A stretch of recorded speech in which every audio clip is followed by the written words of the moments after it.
অনেকে তো চোখের পানি পর্যন্ত ঝরাইছেন।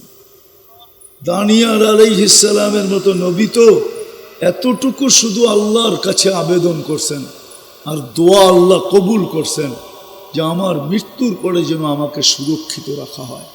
উম্মতে মুহাম্মদী যখন আসবে এদের হাতের মাধ্যমে যেন আমাকে কাফন পরায়া দাফন করা হয়। শুধু কাফন আর দাফন। তাইলে বোঝেন আপনার হাতের ছোঁয়া কে চাইতেছে? নবী। নবী চাইতেছে আমাদের হাতের কি ছোঁয়া। আপনার ভ্যালু কত? ওই উম্মত আপনাকে কে বানাইলো? হ্যাঁ, আরে ভাবেন না কে বানাইলো? বিদায় কালকে এই চেহারাটা কি করে দেখাবেন? মৃত্যু তো অবধারিত। মৃত্যু নিয়ে কোনো দ্বিমত নাই দুনিয়াতে। যে আল্লাহকে বিশ্বাস করে না তার কাছেও মৃত্যু, তার কাছেও কোনো মতানৈক্য নেই, সেও স্বীকার করে মৃত্যু অবধারিত। মৃত্যু অবধারিত। পরিচয় তো দুনিয়ার যেগুলা দেখাইলাম একটা দ্বারাও না। তাইলে বেলালের বাড়ি আমাকে কাঁদাইতো না। 6 বার দেখছি আমি বেলাল রাদিয়াল্লাহু তাআলা আনহুর বাড়ি। ওই বাড়ি আমাকে কাঁদাইতো না। রাবেয়ার বসরির বাড়ি 6 বার দেখছি, ওই বাড়ি আমাকে কাঁদাইতো না। ফেরাউনের কিতদাসীর কবর কাঁদাইতো না। দুনিয়ায় হাজারো কবর আমাকে কাঁদায় দিছে, কাঁদাইতো না, কাঁদাইতো না। বিদায় মৃত্যু অবধারিত বইলা কয়া কখনো আসবে না। জীবনটাকে গোড়া যেতে হবে। গরিব থেকে গরিব গোড়া গেল। হাদিস দিয়া দেখাইতেছি, কিয়ামতের বাহাদুরি যদি ওর হাতে না হইতো তাইলে মুহাম্মদুর রাসূলুল্লাহ কেন দোয়া করতো, ওয়াহশুরনি ফি জুমরাতিল মাসাকিন, আল্লাহ কিয়ামতের দিন গরিবের মাঝে উঠায়েন। বললো তো না সাইকুল হাদিসের মাঝে উঠায়েন, বললো তো না মুহতামেমের মাঝে উঠায়েন, বললো তো না হাফেজদের মাঝে উঠায়েন, বললো তো না আমার সাহাবীদের মাঝে উঠায়েন, বললো তো না কাউস কুতুবের মাঝে উঠায়েন, বললো তো না ওলিদের মাঝে উঠায়েন, বললো তো গরিবের মাঝে উঠায়েন। জীবন যদি গরিব গড়ল তো কিয়ামতের মাঠের আধিপত্য ওর হাতে। যেমন আজকে আধিপত্য কাদের হাতে? টাকা যার কাছে আছে ওই বলতে পারে টাকা ছিটাইলে কাঠের মূর্তিও হা করে, হা, ঠিক না? সত্য তো। আজকে আধিপত্য টাকাওয়ালার কাছে, আজকে আধিপত্য ক্ষমতাওয়ালার কাছে, আজকে আধিপত্য সম্পত্তিওয়ালার কাছে, আজকে আধিপত্য ধন ভাণ্ডারওয়ালাদের কাছে, আজকে আধিপত্য মেল ফ্যাক্টরিওয়ালাদের কাছে, আজকের আধিপত্য হাট বাজারওয়ালাদের কাছে, আজকের আধিপত্য দোকান পাটওয়ালাদের কাছে, আজকের আধিপত্য অফিস আদালতওয়ালাদের কাছে। ও গরিব যদি জীবন গড়তে পারে কালকের কিয়ামতের আধিপত্য হবে গরিবের হাতে, গরিবের। এই জন্য মুহাম্মদুর রাসূলুল্লাহ সাল্লাল্লাহু আলাইহি ওয়াসাল্লাম বলতেছেন আমাকে গরিবের মাঝে উঠায়েন। এই চেহারাটা কি করে দেখাবেন? যদি এই ছোট জীবনটা না গড়লাম, এর বিনিময় তো দিতে চাইলেন জান্নাত। 60-70 বৎসরের বিনিময়ে চিরদিনের জান্নাত। জানেন জান্নাত কি? এটাও তো জানি না, এটাও তো জানি না যে জান্নাত জিনিসটা কি, কি দিতে চাইছে আমাকে 60-70 বৎসরের বিনিময়ে। 60 বৎসরের বিনিময়ে যুবককে যৌবনের বিনিময়ে কি দিতে চাইতেছে? যৌবন থাকে কতদিন? নাই এখানে কেউ বয়সের বাড়ে এখন আর যৌবন নাই। কি বয়স হলে কি যৌবন থাকে? হ্যাঁ, তো যৌবন কতদিন থাকে? 50 বৎসর পর্যন্ত, মাইনা নিলাম 60 বৎসর পর্যন্ত, মাইনা নিলাম 70 বৎসর পর্যন্ত, এরপরে তো আর থাকে না। যৌবন কতদিন থাকে? যৌবনের বিনিময়ে তো দিতে চেয়েছিলেন জান্নাত। 60-70 বৎসরের বিনিময়ে দিতে চেয়েছিলেন জান্নাত, চিরজীবনের জান্নাত। এটার মাটি মুস্কার জাফরান দিয়া বানানো, এই পচা মাটি না। যার বিল্ডিং হবে সোনা রূপার ইট দিয়া, যেটা লো কোয়ালিটির বিল্ডিং, দুটাকে জোড়বে সিমেন্ট দিয়া না, জোড়া লাগাবে সিমেন্ট দিয়া না, মুস্ক দিয়া। মুস্কই তো কোনোদিন দেখি নাই, তো বুঝবো কি করে? গ্রানই তো কোনোদিন নাকে লাগাই নাই, তো চিনবো কি করে যে মুস্কের গ্রান কিরকম? তালা তো দুনিয়ার মতো ছোট হবে না, এক এক তালার দূরত্ব হবে জমিন থেকে আকাশ পর্যন্ত। একতলা বিল্ডিং এত উঁচা, বলবেন ছাদে যাবো কি করে?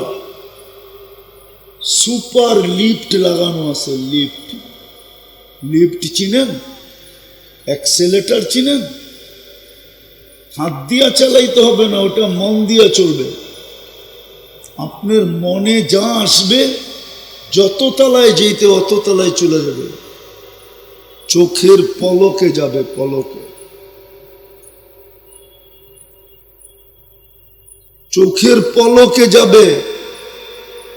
এত ছোট বাড়ি হবে না দুনিয়ার মতো যে কামরা কামরি করবে।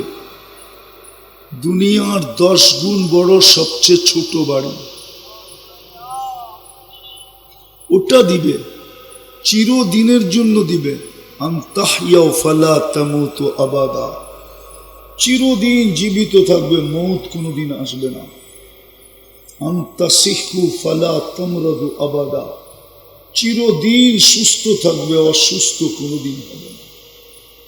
আনতাশিবু ফালা তাহরামু আবাদা, চিরদিন যুবক থাকবে, বৃদ্ধ কোনোদিন হবে না। আনতানআমু ফালা তাইআসু আবাদা, চিরদিন নেয়ামত বাড়বে, কোনোদিন কমবে না। দুনিয়াতে তো খরচ করলে কমে, দিলে কমে, ওইখানে কমবে না, বাড়তেই থাকবে। ওয়ালাদাইনা মাসিদ, বাড়বে। পেশাব পায়খানা হবে না, লা ইয়াবুলুন ওয়ালা ইয়াতাগাওয়াতুন। খাবে, এক এক বৈঠবে 70 হাজার আইটেম খাবে। কোনো বাবরচি পাক করবে না, কুদরত দিয়া পাক হয়ে আসবে। গেলি 70 বার কাপড় চেঞ্জ করবে। কতবার? সুতার কাপড় না, আলোর সুতা বানাবে, ওটা দিয়া কাপড় বানাবে। এইবার পাবেন কাপড়ে আলো কত হবে। শুধু শুধু বুঝাইতে চাইতেছি না, অল্প সময় বুঝাবো, বেশি লম্বা নিব না আমি, অল্প সময়, বিলকুল অল্প, কাজে দিতে পারে, ধ্যান দিয়া শোনেন। কথা শুরুটা ছিল জীবনটা গড়তে হবে, চেঞ্জ করতে হবে, নাইলে কালকে এই চেহারাটা কি করে দেখাবো? সারাদিন ভোগ করি তো আল্লাহটা, অক্সিজেন কান নেন, সুস্থতা কে দিছে? কে আমাকে বাঁচায় রাখছে? 24 ঘন্টা তো ওনারই নুন খাই, ঠিক না? 24 ঘন্টা ওনার নুন খাই, কিন্তু দেখাইলাম তো গুণ কতটুকু গাই। 100 বার সকালে, 100 বার বিকালে তো আল্লাহ বলে না। 10 বার যুবক আল্লাহ বলে না, মা বোনরাও বলে না। সবাই ভাবছে এইখানেই শেষ, এই দুনিয়াতেই সব শেষ। না, ইলাইনা তুরজাউন। কুরআন এটাই বলে আমাদের কাছে আসতে হবে, আমাদের কাছে আসতে হবে। ইলাইনা তুরজাউন, আমাদের কাছে আসবে। ভালো মতে বোঝেন, কাজে দিবে। যে কালকে এই চেহারাটা কি করে দেখাবো?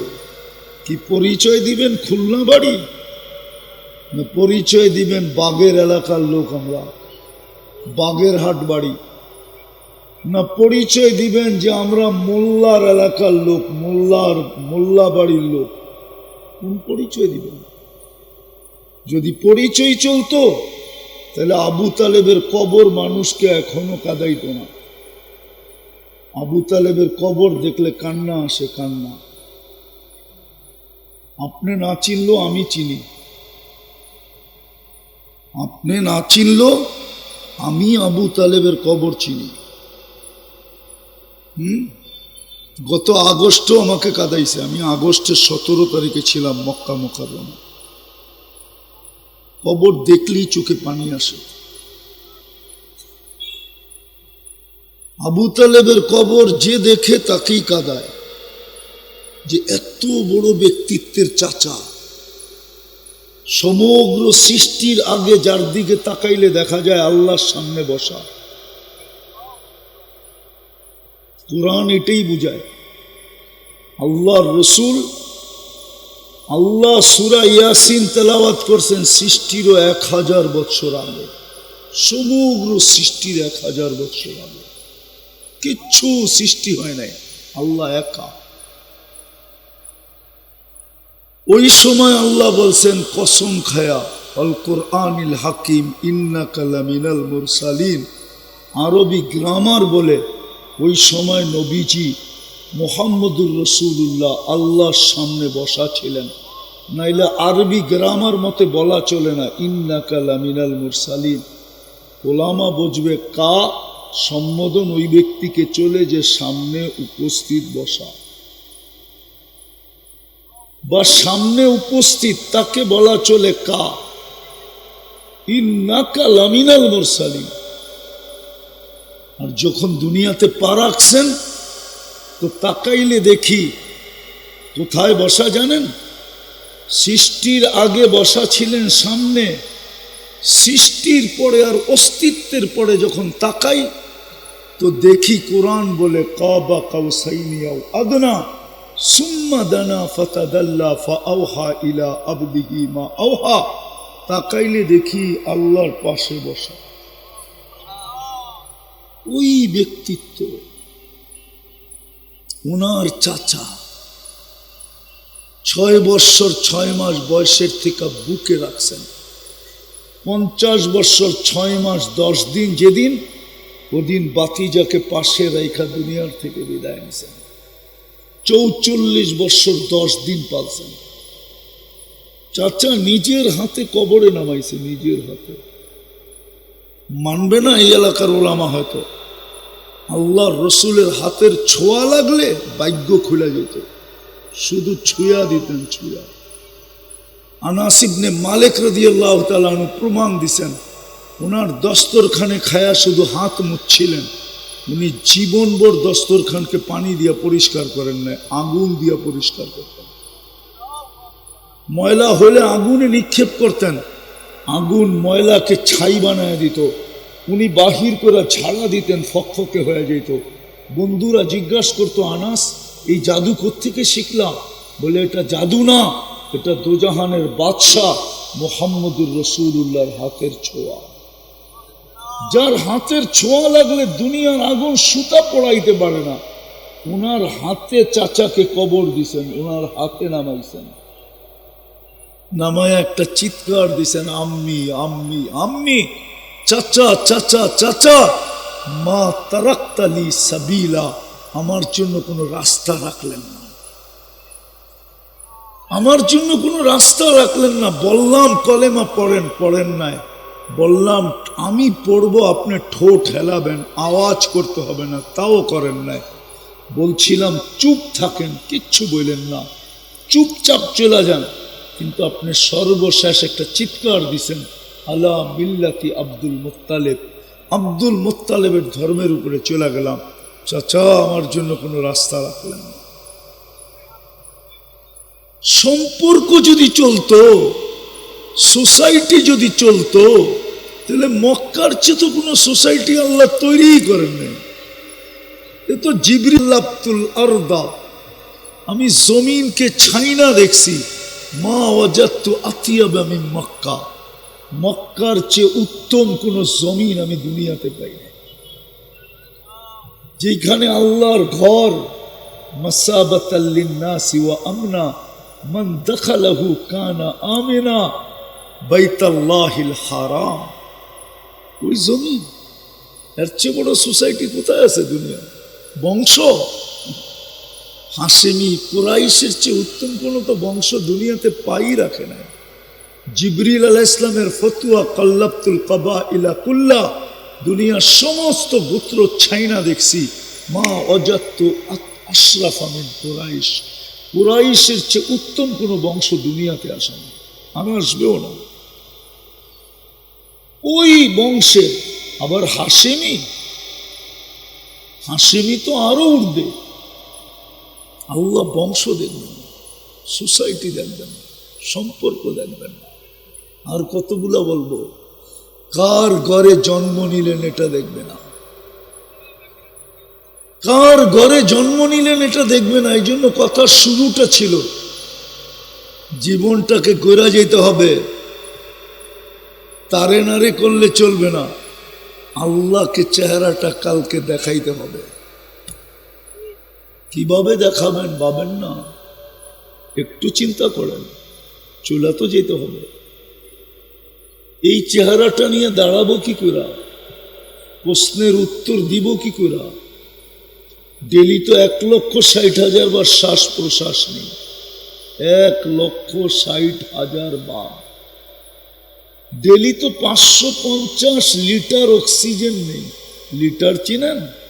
বাজারে যায় দেখেন 1 লিটার তেলের বোতল কত বড়। ডেলি তো 36 বার কিডনি কুদরত দিয়ে ডায়ালিসিস করেন। বলুক না দুনিয়া উন্নত, দেন না ডাইল বাত সব একসাথে মেশিনে দেন না। আপনার মেশিন থেকে যেটা বাহির হয় ওটা কোনো মেশিন বাহির করে দেখাইতে পারবে না। আপনার মেশিন দিয়েও তো বাহির হয়, ঠিক না? না বাহির হয় না? হ্যাঁ, ওটা তো বাহির করে কোনো মেশিন দেখাইতে পারবে না। পারবে? আছেই মেশিন। হ্যাঁ, আবার খাদ্যের ভিতর থেকে যা রাখার শরীরের জন্য ওটা রাখে, শরীর রেখা দেয়, ওটা যেটা প্রয়োজন না ওটাকে আউট করে দেয়। 24 ঘন্টা কান্নুন খান, আসেন না, প্রস্তুতি নেই। মৃত্যু তো কাউকে মিস কল দিয়ে আসবে না, আজ পর্যন্ত কাউকে মিস কল দিয়ে মৃত্যু আসে নাই, কাউকে চিঠি ইস্যু করে আসে নাই, কাউকে ফোন করে আসে নাই, কাউকে না। শুধু একজনকেই, কয়েকজনকেই বইলা আসছে, আর কাউকে বইলা আসে নাই। সবচেয়ে যাকে বেশি বলছে তিনি হলেন মুহাম্মাদুর রাসূলুল্লাহ সাল্লাল্লাহু আলাইহি ওয়াসাল্লাম। মজমা তো দুরুদও পড়তে চায় না, দুরুদও তো পড়তে চান না। যখন দুরুদ পড়তে চান না তো বলতে বাধ্য হই, আল্লাহর রসুলের নাম শুনলো আর দুরুদ পড়লো না, তার নামটা হতবাগার লিস্টিতে লেখা। শুধু হতবাগা না, ধ্বংসপ্রাপ্তের লিস্টিতে লেখা। এতটুকু হলেও পড়েন সল্লে আলা মুহাম্মদ, তাও দুরুদ হলো। কপালটাকে জাগান, এটাকে জাগাইতে হবে। বাকিটা আল্লাহ করে দিছে। মানুষ বানানোর দরকার ছিল, সদিচ্ছায় বানায় দিছে। কিনা আপনার ইচ্ছায় মানুষ? কার ইচ্ছায় মানুষ? মুসলমানের ঘরে আনা দরকার ছিল, সদিচ্ছায় মুসলমানের ঘরে পাঠায় দিছে। উম্মতে মুহাম্মদী বানানো দরকার ছিল, সদিচ্ছায় উম্মতে মুহাম্মদী বানায় দিয়েছেন। অনেকে তো চোখের পানি পর্যন্ত ঝরাইছেন। দানিয়াল আলাইহিস সালামের মতো নবী তো এতটুকু শুধু আল্লাহর কাছে আবেদন করছেন আর দোয়া আল্লাহ কবুল করছেন যে আমার মৃত্যুর পরে যেন আমাকে সুরক্ষিত রাখা হয়। উম্মতে মুহাম্মদী যখন আসবে এদের হাতের মাধ্যমে যেন আমাকে কাফন পরায়া দাফন করা হয়। শুধু কাফন আর দাফন। তাইলে বোঝেন আপনার হাতের ছোঁয়া কে চাইতেছে? নবী। নবী চাইতেছে আমাদের হাতের কি ছোঁয়া। আপনার গেলু কত? ওই উম্মত আপনাকে কে বানাইলো? হ্যাঁ, আরে পাবেন না কে বানাইলো? বিদায় কালকে এই চেহারাটা কি করে দেখাবেন? মৃত্যু তো অবধারিত, মৃত্যু নিয়ে কোনো দ্বিমত নাই দুনিয়াতে। যে আল্লাহকে বিশ্বাস করে না তার কাছেও মৃত্যু, তার কাছেও কোনো মতানৈক্য নেই, সেও স্বীকার করে মৃত্যু অবধারিত। মৃত্যু অবধারিত। পরিচয় তো দুনিয়ার যেগুলা দেখাইলাম একটা দ্বারাও না। তাইলে বেলালের বাড়ি আমাকে কাঁদাইতো না। 6 বার দেখছি আমি বেলাল রাদিয়াল্লাহু তাআলা আনহুর বাড়ি, ওই বাড়ি আমাকে কাঁদাইতো না। রাবেয়ার বসরির বাড়ি 6 বার দেখছি, ওই বাড়ি আমাকে কাঁদাইতো না। ফেরাউনের কৃতদাসীর কবর কাঁদাইতো না। দুনিয়ায় হাজারো কবর আমাকে কাঁদায় দিছে, কাঁদাইতো না, কাঁদাইতো না। বিদায় মৃত্যু অবধারিত, বইলা কয়া কখনো আসবে না। জীবনটাকে গোড়া যেতে হবে। গরিব থেকে গরিব গোড়া গেল। হাদিস দিয়া দেখাইতেছি, কিয়ামতের বাহাদুরি যদি ওর হাতে না হইতো তাইলে মুহাম্মদুর রাসূলুল্লাহ কেন দোয়া করত, ওয়াহশুরনি ফি জুমরাতিল মাসাকিন, আল্লাহ কিয়ামতের দিন গরিবের মাঝে উঠায়েন। বলল তো না সাইকুল হাদিসের মাঝে উঠায়েন, বলল তো না মুহতামেমের মাঝে উঠায়েন, বলল তো না হাফেজদের মাঝে উঠায়েন, বলল তো না আমার সাহাবীদের মাঝে উঠায়েন, বলল তো না কাউস কুতুবের মাঝে উঠায়েন, বলল তো না ওলিদের মাঝে উঠায়েন, বলল তো গরিবের মাঝে উঠায়েন। জীবন যদি গরিব গড়ল তো কিয়ামতের মাঠের আধিপত্য ওর হাতে। যেমন আজকে আধিপত্য কাদের হাতে? টাকা যার কাছে আছে ওই বলতে পারে টাকা ছিটাইলে কাঠের মূর্তিও হা করে, হা, ঠিক না? সত্য তো। আজকে আধিপত্য টাকাওয়ালার কাছে, আজকে আধিপত্য ক্ষমতাওয়ালার কাছে, আজকে আধিপত্য সম্পত্তিওয়ালার কাছে, আজকে আধিপত্য ধন ভাণ্ডারওয়ালাদের কাছে, আজকে আধিপত্য মেল ফ্যাক্টরিওয়ালাদের কাছে, আজকের আধিপত্য হাট বাজারওয়ালাদের কাছে, আজকের আধিপত্য দোকান পাটওয়ালাদের কাছে, আজকের আধিপত্য অফিস আদালতওয়ালাদের কাছে। ও গরিব যদি জীবন গড়তে পারে কালকের কিয়ামতের আধিপত্য হবে গরিবের হাতে, গরিবের। এই জন্য মুহাম্মদুর রাসূলুল্লাহ সাল্লাল্লাহু আলাইহি ওয়াসাল্লাম বলতেছেন আমাকে গরিবের মাঝে উঠায়েন।